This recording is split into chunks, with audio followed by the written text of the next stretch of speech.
Hey everyone. So today I thought we would talk about the Leica Lux app. And I know there's a ton of reviews on how to use the app and what the app actually does.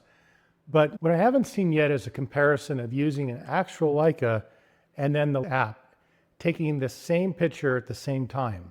I was at a place in Las Vegas called Area 15. And if you haven't been there, it's really cool to check out. You can spend probably half the day, if not the entire day there. It's basically a giant playground for adults. There's all kinds of immersive experiences you can go in there and do. But they have a lot of cool artwork and just a lot of cool things. And I'll post some pictures as I'm talking through. But what was interesting is as I was taking pictures with my Q3, I got stopped by security.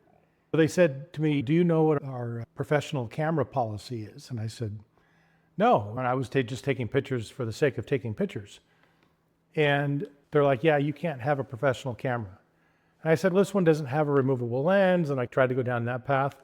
And they're like, "Yeah, we don't care. It's a Leica and we don't want you to have that here." And I said, "Okay." So I put it away. And then I asked them, "Can I take pictures with my phone?" They said, "Oh yeah, your phone's fine." So listen, these phones, this is an iPhone 17 Pro. These phones take great pictures. And then I pulled out obviously the Leica Lux app and I took pictures. And you could see that the pictures that I took came out really well with the phone. But then that got me thinking about how close is this? Because there's another museum here in Las Vegas called the Neon Museum.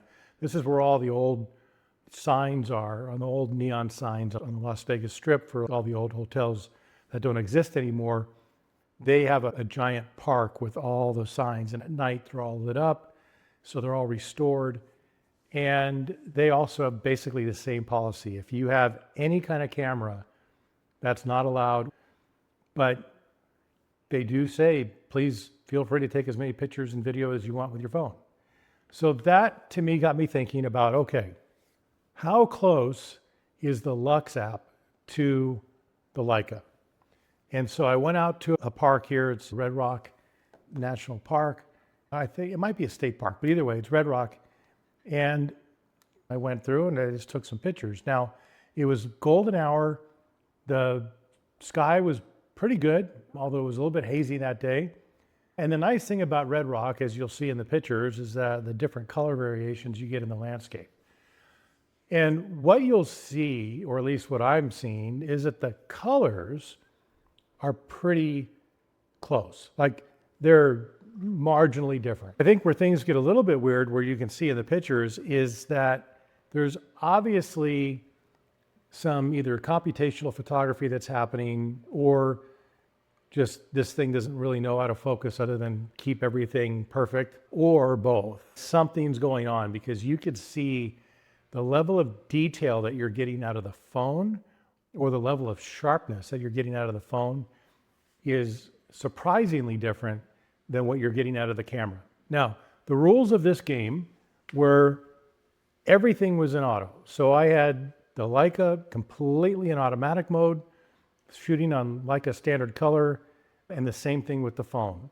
On the Leica Lux app, I used the 28mm Simlux emulator.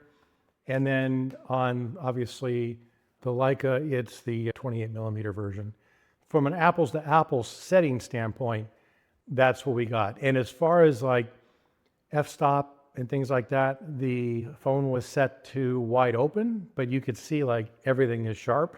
And then again, the Leica was shooting in completely automatic aperture. That was the rules that I tried to live by. And I didn't really deviate from that unless there was something weird that I needed to do, or if there was something spontaneous. But for the most part, 99% of the photos you're going to see are completely apples to apples. And literally the way I had this set up was this camera was sitting on top of this camera using a mount. So that's what you see. Now, I also took a panoramic picture. So I took the different shots. I stitched them all together in Lumar Neo, and you could see on a wide perspective, so you can get a full range of colors, what that looks like. And you'll see that from a color perspective, they are maybe a shade different, but not dramatic enough. Not when you take a picture like with the Sony, for example, it's completely different. So this, I think, gets you super close. I also played around with the different color profiles because one nice thing about the Lux app is they keep updating it. So I think now you can edit raw images as of this week. So that is nice. And so you can go back on either the photos that you took with the camera or with your phone and go in and change all the color settings and things like that you might want to change. So really the point of this particular video is, and all this rambling is, if you don't have the Leica Lux app, I would say it's worth it. I would say maybe a couple of years ago, it wasn't as much. When they first rolled it out, it was expensive and it didn't do much. But just over, at least in the past year, they have made huge improvements with this app. And so if you're stuck in a place where you either don't have your camera or you can't use a camera, don't be afraid to use this app. For me, it's like having a little Leica in your pocket. Different than the Deluxe 8, obviously different than the Q3, but if you're in a pinch, you're going to be able to take some great photos with this app and get really close to that Leica feel. That's my words of wisdom today. Take care, and we'll talk to you soon.